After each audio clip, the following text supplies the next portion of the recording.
Picture this. You're watching the closing laps of a Grand Prix. Two cars are trading sector times, weaving in dirty air, braking later, tires on the edge. You lean closer, waiting for the onboard shot, the lunge, the lockup. And just as the move is about to happen, the director cuts to a slow-motion shot of a driver's girlfriend in the garage, or a Hollywood actor sipping something in the paddock. When the camera finally comes back, the overtake is already done. The gap has changed. The moment is gone. If that feels familiar, you are not alone. In 2025, Carlos Sainz finally said out loud what many fans had been thinking. Formula One's world feed seems more interested in celebrities than in the actual racing. His charge through the field in Singapore and a late fight between two world champions barely made the broadcast. Meanwhile, cameras focused on VIP terraces and reaction shots. So here is the uncomfortable question at the heart of modern F1. Has this sport quietly crossed a line from race first, show second, to show first, race somewhere in the background? To understand how we got here, you have to zoom out. F1 in the old V10 era was glamorous, but still fundamentally a television sport for hardcore fans. You tuned in to see lap times, strategies, mechanical failures, fuel loads, and the odd grid walk chaos. The camera language was simple: follow the leader, show the battles, replay the crashes. Today, Formula One is trying to do something much more complicated. It is no longer just competing with other sports. It's competing with TikTok, Netflix, football, gaming, and every notification on your phone. That is why city races like Miami and Las Vegas feel like festivals as much as they feel like race weekends. Concerts, DJ sets, half the paddock full of influencers. It is all part of the same package. And on paper, there is nothing wrong with that. New fans discovered F1 through streaming series and short-form clips. They did not fall in love with camber and wing angles. They fell in love with personalities, rivalries, friendships, breakups, and the messy human side of a brutal sport. The cameras followed that energy. Suddenly, it is not enough to show a car passing another car. You have to show the team principal's reaction, the race engineer's face, the girlfriend grabbing her hair in the garage. That is where the WG story comes in.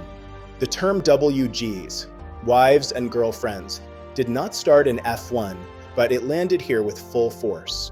Drivers' partners have Instagram followings, sponsor deals, and fan bases that rival midfield drivers.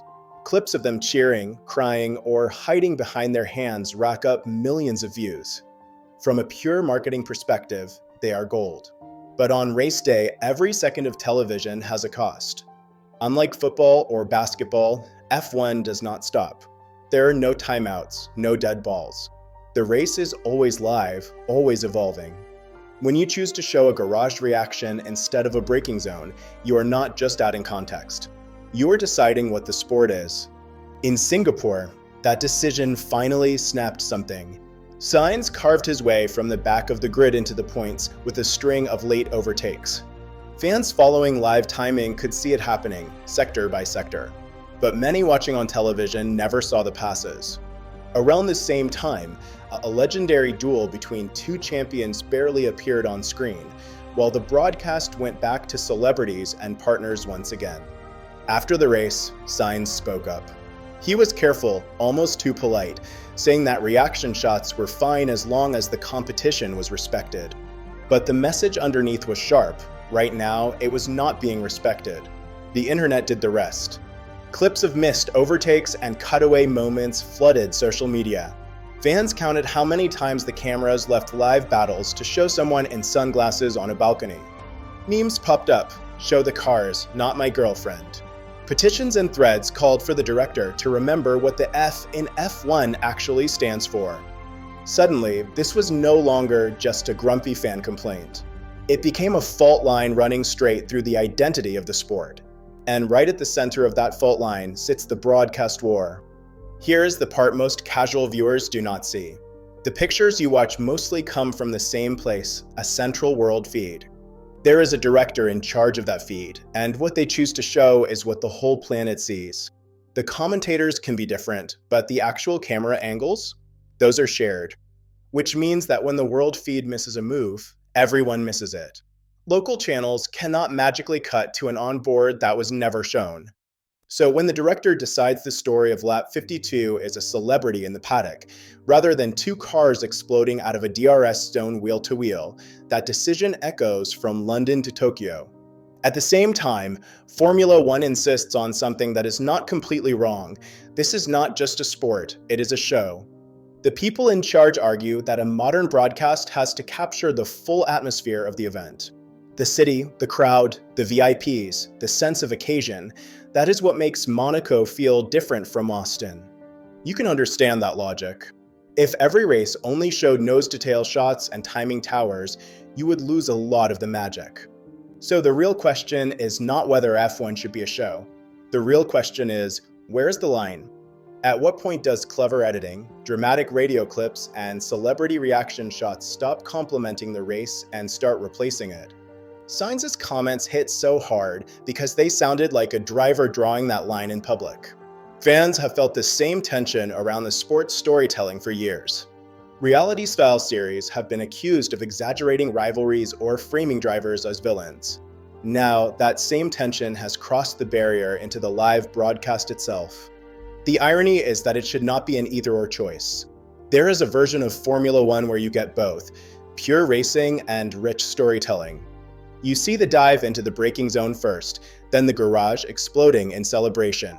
You watch a wheel-to-wheel fight uninterrupted, then cut to a partner's relieved smile. When it works, it is incredible. You feel like you are inside the car and inside the paddock at the same time. But when the balance tilts the wrong way, you are left with something that feels hollow, a version of the race where the emotions are real, but the sport is blurry. You know someone did something brave and difficult on track. You just did not get to see it. So where does this leave F1 after the backlash? Recently, we have already seen subtle changes. Fewer lingering shots of partners during green flag racing, more discipline about not cutting away when a replay is clearly about to interrupt live action. Some weekends have felt almost like a quiet apology, a reminder that the cars still come first. At the same time, the paddock has not emptied of VIPs. The grid walks are still chaotic.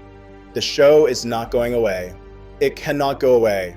In an era where every major sport is trying to become a global entertainment product, F1 will not suddenly choose to be small and austere.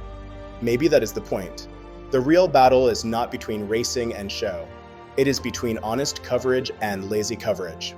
Between using human stories to amplify the race and using them to paper over the gaps. Because if you strip F1 down to its core, the thing that sells tickets and fills TV schedules is still the same as it was in the 1950s. Human beings doing something on the edge of what is possible in machines that punish any weakness. When the cameras stay with that, when they follow the fight to the apex, the late break, the perfect exit, the sport does not need much extra decoration. The WG shots can still exist. The celebrities can still be there. The grid can still feel like a moving red carpet. They just cannot be more important than the reason everyone is there in the first place. So the next time you are watching a Grand Prix and the director has a choice, follow the car on the limit or cut away to someone in a hospitality suite, ask yourself a simple question. What do you really want from Formula One? A race that occasionally looks like a show? Or a show that occasionally remembers there is a race going on beneath the lights?